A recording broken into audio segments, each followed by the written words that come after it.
I actually forgot that today is actually the deadline day for the secondary transfer window in MLS, and the fact that, I already did a video earlier about Godoy leaving the Quakes on this channel, and I was planning to do the preview, which I'm actually going to do something different, but it's something that I'm going to do in terms of next season and the future season in MLS, which is I'm going to split the preview into two parts, and that instead of just doing a preview for all the games in one video, I have to do it in two parts because there's 13 games that is going to be happening this weekend and also tomorrow, where NYCFC versus Houston is going to be playing. So because of that and the fact that I cannot fit more than 6 games on the board, I have to kind of split it up, and that today I'm going to do the first 7 games that's going to be happening on MLS Matchweek number 23, and then tomorrow I will do the last 6 games that's going to be happening on MLS Matchweek number 23 and all the Sundays games that's going to be happening this week. And then of course later on tonight I'm going to have to do my third video of the day, which is talk about the trade deadline or the transfer window deadline that has happened today. And there has definitely been some crazy moves that has happened around MLS and crazy transfer that is happening, which I of course will wrap it up once the deadline window is shut, which is right about 10 o'clock my time and 1 a.m. Eastern time. But first of all, let's talk about the first game of this match week. And technically, I would have put this in the midweek kind of category because both of these teams play on a Thursday and it's not on a weekend. But I decided to include them in kind of like the weekend action, and that I believe both of these teams are going to be playing again on Sunday against separate opponents. But coming into this match, NYCFC is 9-8-4, while the Dynamo is 9-3-11. NYCFC, of course, lost 3-1 to RSL away, while Houston lost 1-0 to Chicago at home. And in terms of the injury and suspension, Houston, they don't have any injury or suspension. While for NYCFC, Skelly, Tajuri Shradi, and Ben Sweat is going to be out for this game. Now, I have no doubt that NYCFC is going to be heavy favorites into this game because, while the Dynamo did get Christian Ramirez in this trade deadline, which is a little bit spoiler to the video that I'll talk about all the trades that has happened during today, I'm not quite sure if he's ready to be fit to play this game against NYCFC. And knowing the fact that the Dynamo does struggle a lot on the road, and that, when you look at how bad things have gone with this team, this is why I said that in that game against the Fire, they had to win that game. Because now, when you don't win that game at home, which is a place that is really the only reason why they have a chance of making the playoffs, now you have to go on the road against a team that just do not lose at home, and a team that definitely are a little bit ticked off after losing 3-1 away to RSL. This is definitely not going to look pretty for Houston, and I expect NYCFC to be heavy favorites and get all 3 points in this game. Now, moving on into the next match is the Sounders. So, Seattle, talk about home struggle. Seattle have actually lost back-to-back home games, which I don't even remember the last time the Sounders have actually lost back-to-back home games. I know that before they lost to the Timbers in that Cascadia derby 2 weeks ago, they actually have not lost a home game in 13 straight match at CenturyLink Field, and now all of a sudden they have lost back-to-back home games. Now they're playing against New England that had unfortunately had their long unbeaten streak ended at 11 games, and that they of course lost 2-0 to LAFC at home. And in terms of injury and suspension, the only guy that is going to be out for New England is DeJuan Jones. For Seattle, they had a ton of injury, and I guess this is the reason why they're kind of struggling a lot, because how I said that the Sounders, when they have all these players back in the starting 11 after Copa America and Gold Cup is finished, I forgot to mention the fact that you better hope that they, of course, would stay healthy. And unfortunately, that isn't the case. And guys like Will Bruin, who's done for the season, and Gustav Svensson is not going to be available in this game. Now, there is 3 players that's going to be questionable, and all 3 of them is very important. Victor Rodriguez, Raul Ruiz-Diaz, and Brad Smith is going to be questionable coming into this game. And if the Sounders can have at least one of those players back in this game, it will definitely be very helpful. I think most likely they're hoping that Ruiz-Diaz will be back in this game because they clearly are lacking a striker right now, which also kind of amplified me saying that why in the world did they decide not to sign a striker to kind of fix the depth issue that they have. Like, why do they decide not to get a Christian Ramirez when it was available for them to get? So yeah, that is kind of a bit interesting. And that, in this game, obviously against New England, a team that had their unbeaten streak comes to an end. It will be very interesting to see whether or not they can bounce back for it in this game, although it's a bit tough to ask when they have to play against the Sounders away, and I doubt that the Sounders would drop 3 straight home games. Like, the Sounders, they know that even with the injuries that they have, they don't want to drop 3 straight home games, and they don't want to keep losing games because, remember, despite the fact that a lot of people saying that the Sounders are going to make the playoffs, they're technically in 4th place, I believe, right now in the standings, and that, they're not that far from going below the red line, and that if they do not pick things up and that if they do not start getting points, then yeah, they could definitely drop down the table, and I definitely won't be surprised that they could find themselves below the red line. Now, not to scare any Sounders fan in saying that they're going to miss the playoffs, which they have never done in their franchise history, but, you got to be careful with the way that the Western Conference is so tight this season. You cannot have a cold run like this and expect that you are still going to potentially make the playoffs. So, yeah, the Sounders, they definitely want to win this game against New England, but New England is a team that wants to bounce back after that tough loss against LAFC. But moving on to the next match is Hell is Real.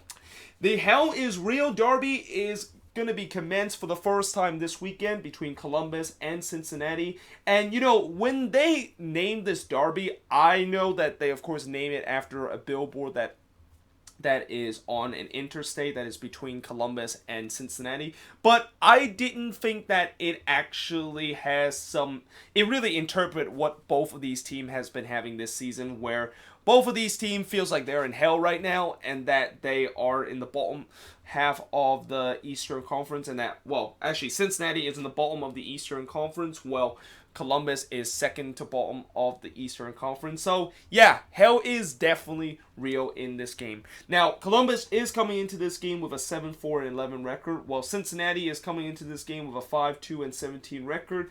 This is also the first game in charge under Ron Young for FC Cincinnati, and what a way to have your debut against your hated rival and in the Hell is Real derby. Like that, if Cincinnati does win this one, and if Ron Young put a technical masterpiece in this game, yeah, a lot of FC Cincinnati fans will really love their new head coach that they have just announced a couple of days ago. Now, in terms of injuries and suspension, both teams are suffering a lot of injuries and suspension coming into this game. For Columbus, Valenzuela, who is done for the season, Higuain and Francis is all out for this game. Oh, and also Josh William and Hector Jimenez all out for this game. And the only guy that is questionable coming in this game is Ricardo Clark. Well, for FC Cincinnati, McLaughlin, Garza, and Alache is all out for this game. Questionable in this game, Fernando Adi, Alvis Powell, and Spencer Ritchie is questionable coming into this one. But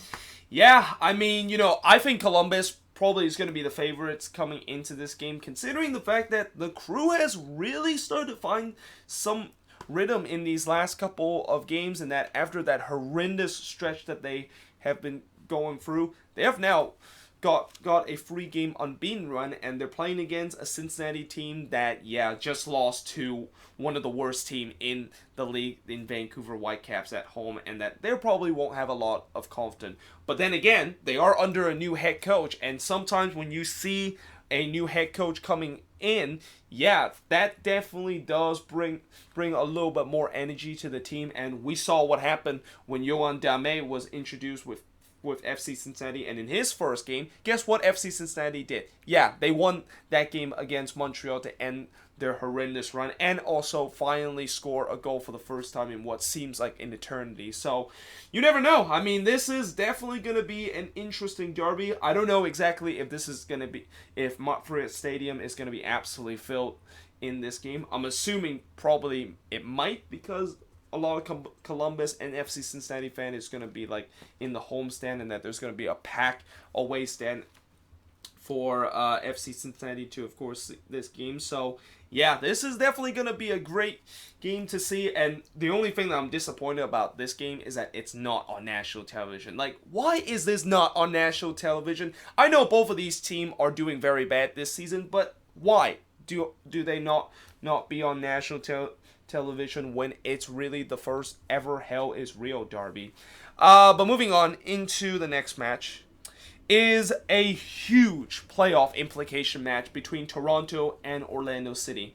Toronto, who's currently 8th in the standings, and I think currently are just 2 points back of New England, currently have a record of 9, 5, and 10. While Orlando City, they are currently 3 points behind TFC and 5 points behind New England, is having a record of 8, 5, and 11. And actually, just to double check to make sure that they are really 5 points back, because I actually didn't look at the standings before I did this video. But yeah, this game has a lot of playoff implication into it. And just to double...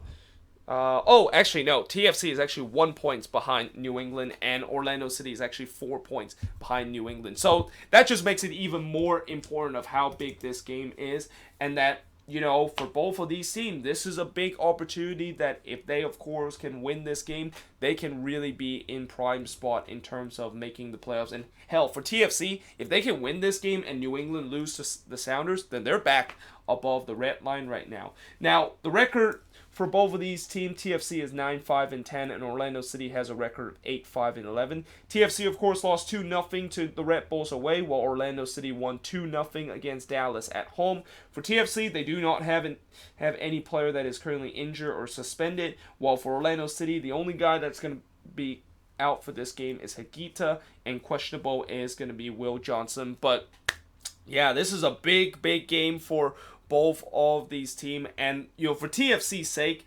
hopefully they actually showed up in this game, because in that last game against the Red Bulls, they kind of showed up in the first half and then they disappear in the second half. And I think if you want to say who needs this win more and which team are under the most pressure, I would say Orlando are the team that probably needs to win this more, and that they're under more of the pressure, because if they lose this game, then they could find themselves, you know, depending on if New England wins and Orlando City lose this game, then it's now a 7-point gap in terms of them at the red line in the standings that they are right now. And that 7-point gap with only like 8 or 9 games left to play is a pretty big gap to make up with. While, you know, they also lose ground to TFC, the team that they're facing, and that team that they are trying to battle for those last couple of playoff spots. This seems like a very important, and that this seems like a game where Orlando City really wants to get more 3 points in this game. However, for TFC, they're playing at home, and you know, whenever you're playing at home in a big playoff implication match, the home team always have the more pressure, because you're at home and you are expected to pick up all 3 points. But that being said, I am now going to switch the boards right now and taking a look at the last 3 games that I am going to be previewing in this first part of MLS Matchweek number 23 preview. But yeah, moving on. Dallas. So they are playing against Minnesota, who just a couple of minutes ago has officially locked their places in the U.S. Open Cup final, as they, of course, beat the Timbers 2-1, and that they're going to be facing Atlanta United for the crown of the U.S. Open Cup. But in this game, they're playing against Dallas, who's 9-6-9, while Minnesota is 11-5-7, and currently in second in the Western Conference. Dallas, of course, lost 2-0 to Orlando City away in the last match, while Minnesota, of course, is unbeaten in 10 games, and if you want to include the U.S. Open Cup, I think they're unbeaten in 12 games, and that is the longest streak that is in the league. Now, in terms of injuries and suspension, both of these teams don't really have any injuries and suspension, and that the only injuries and suspension from both of these teams is that Dallas does have Edwin Jersey unavailable for this game. But yeah, this is another one of those playoff kind of implication game. Although for Minnesota, if they of course can win this one, they will not only stay in second place in the Western Conference, but certainly they are once again have a 9-point week, which is quite crazy. The fact that this team, just a couple of years ago being one of the laughingstock of the league, now have 2 9-point week throughout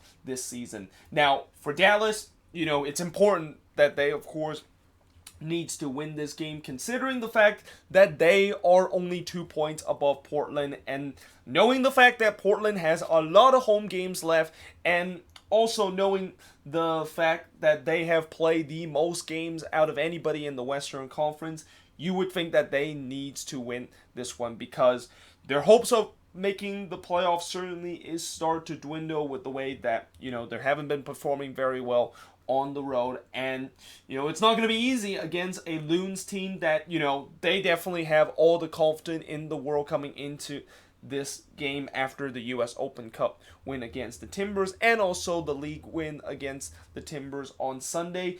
But the question for Minnesota is that, do they have enough energy? And that, we've seen so much time where teams, usually they're coming off with a high kind of win, and they're kind of coming off of a victory that they feel like they're in cloud nine and that everything is going well with them. Well, the very next couple of days, you could easily can be having a letdown kind of moment, and I wonder, would this be a letdown moment for Minnesota, and that would fatigue does catch up to them, considering the fact that this is the third game in 7 days for them. But yeah, it will be very interesting to see what exactly happened in this game.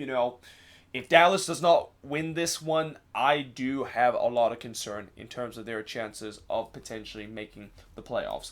But moving on into the next match. So, as I mentioned about the fact that there are a couple of games that have playoff implication, this one, I would say, kind of had playoff implication. I mean, Chicago's only 6 points behind New England for that last spot in the Eastern Conference, and they have a record of 6-9-10. The problem is, Chicago has played one of the most game in the Eastern Conference, or actually not one of the most game, but the most game of the Eastern Conference, and that New England has a game in hand over them. While they're playing against a Montreal team that currently have a 10-3-12 record, and a team that definitely are having their playoff chance slipping away with the fact that they have not been doing very well lately. And the last match, of course, was an example of that, as they got absolutely destroyed by the Rapids 6-3 away, while Chicago, of course, grabbed their first ever away wins against Houston 1-0. And in terms of the injuries and suspension for both teams, for Chicago, Fabian Herbert and Salanina is not going to be available in this game, while Alexander Katai is going to be questionable for this game for the Fire. For Montreal, Cabrera, Piet, and Kanobu, he is going to be out for this game. And, for Montreal, I want to say that this is a must-win game for them, because of the fact that, their chances of making the playoffs is starting to slip away as they continue to kind of just struggle and unable to get a lot of points in these last couple of games. But they're facing a Fire team that, I don't know, should I still say that there are, like, surely this team, which I said that they were done and dusted, and that there's no way in the world they're going to be making the playoffs, and the fact that now they're only 6 points behind New England, and that if they can win this game, they could potentially cut within 3 points of New England for that playoff spot. Now, there are teams ahead of them that is kind of fighting for those same kind of position in the Eastern Conference. And I think when you look at the Eastern Conference right now, it's clear that the last two spot in the Eastern Conference could be very questionable with the fact that, we don't know if New England can stay there after that they had that long hot streak snap last week. And then you got Montreal, who, they have not looked very inspiring in these last couple of weeks. So those two spots can definitely up for grabs. And, the teams below them, Toronto, Chicago, and Orlando City, can definitely get to those spots. The problem is, Chicago has to fight those two teams to get those spots, and the fact that they are, like I said, they have played the most game in the Eastern Conference, and that, if they do lose this game, or even if they get a draw out of this game, I don't know if it's going to really help their cause, in that they're just keeping their... Right now, there is just a very slim hope that Chicago can actually make the playoffs, but if this Fire team can be consistent, which I say that as a big if, because this team is just so inconsistent, and that recently they have just looked so bad that I don't know if they still have any chances of making the playoffs. But if they can stay consistent, then I think maybe they have a shot of making the playoffs and really surprise everybody. But they have to play a Montreal team that, this is desperate 3 points for them, and that if they don't get 3 points in this, I do have a huge concern with Montreal potentially making the playoffs this season. But now moving on into the final match that I will talk about in this first part of the preview for the weekend games is SKC versus RSL. And this, I know that there isn't really a name for this derby, but you know that this is one of the most heated derby in MLS, and that both of these teams just do not like each other. SKC is coming into this game with a record of 7-7-9, while RSL is coming into this game with a 10-4-9 record. And also, did I mention this game is a big playoff implication game too? Because SKC, after that big victory against Seattle, where they won 3-2 against the Sounders, all of a sudden there's life in terms of their chances of making the playoffs, and that I believe they are 5 points back if I look in the standings right now. Is it?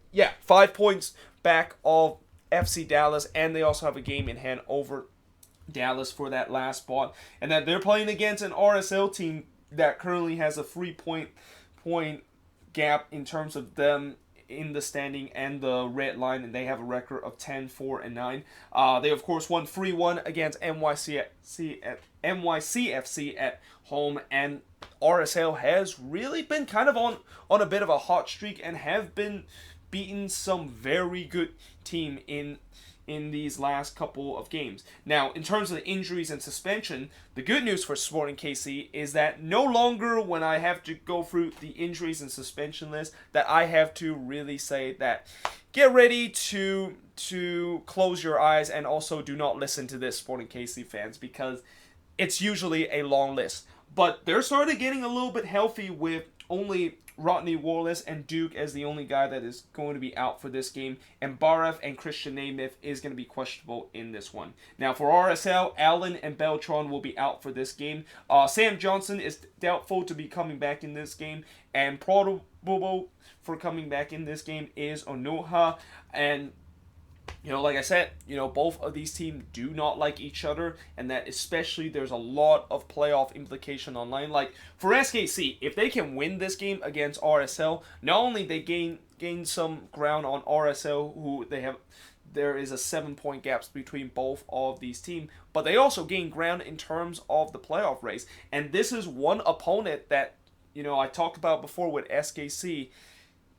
This is one of those opponents that they just need to win if they want to have any shots of making the playoffs. And as I also said last week, this is the beginning of what could be a make or break kind of run for SKC, because SKC has a lot of games that they are going to be playing at home. Well, actually, I think they have 3 of their next 4 games is going to be at home, and most of them is going to be against teams that they are battling to trying to to trying to get into the playoff spot. So this is a very important stretch for Sporting KC, and that this could really be the season for them, and that if they do not pick up points against these teams, and if they struggle at home, which, believe it or not, they really struggle this season at home. Like this has been just unlike Sporting KC and unlike a Peter Vermeer's side that have lost so many home games this season.